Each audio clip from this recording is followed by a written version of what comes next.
Strap yourselves in, Ireland, Sky's Wayne Riley advised us when Pádraig Harrington readied himself to play out of a tree, but those who'd answered Ireland's call and risen at 6 a.m. in time for our Rugby League World Cup clash in Port Moresby were long since strapped in.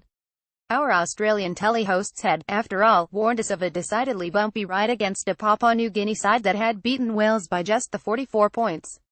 So, Pádraig's battles with nature looked like a tame enough challenge in comparison. Mind you, at least we got the opportunity to buckle up.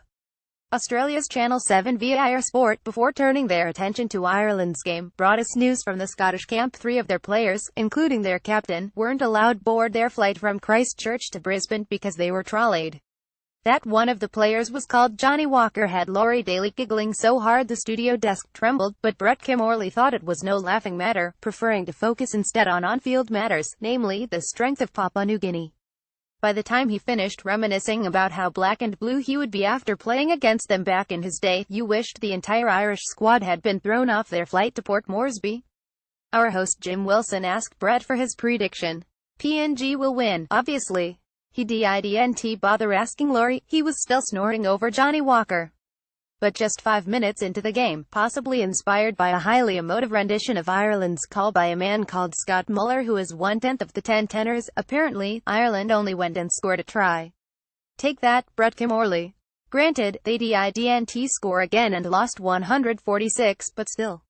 So, on to Turkey in search of early morning Irish success, and there was Pádraig being interviewed by Sky's Tim Barter as he ambled down the fairway.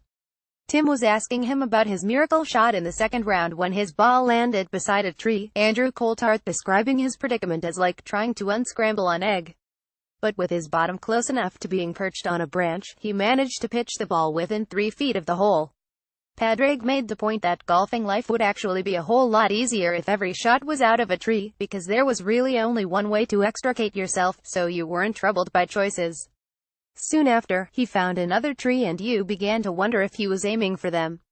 He, alas, found the water from there, his concentration possibly not helped by a chorus of barking Turkish dogs in the background. But then he chipped in to make par and he had those mad starry eyes on him, so you sensed he sniffed victory, not to beat, though, Shane Lowry missing out too, having shared the lead going into the final round. And Wayne had high hopes for him, largely due to his, well, alluring digits. This boy, he has the sexy fingers. We talk about sexy fingers, but this guy, these are seriously sexy. You didn't know where to look, really.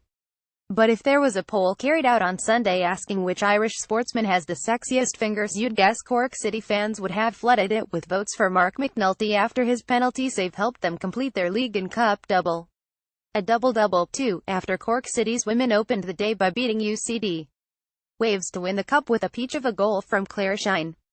2 years ago we couldn't even score a goal, she said after the game, which gave some indication of how the team has progressed this last while.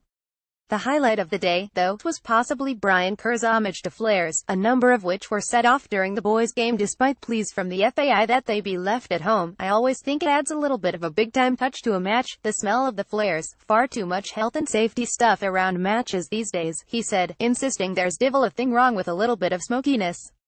And George Hamilton reckoned it was all very fitting in light of it being Guy Fawkes night.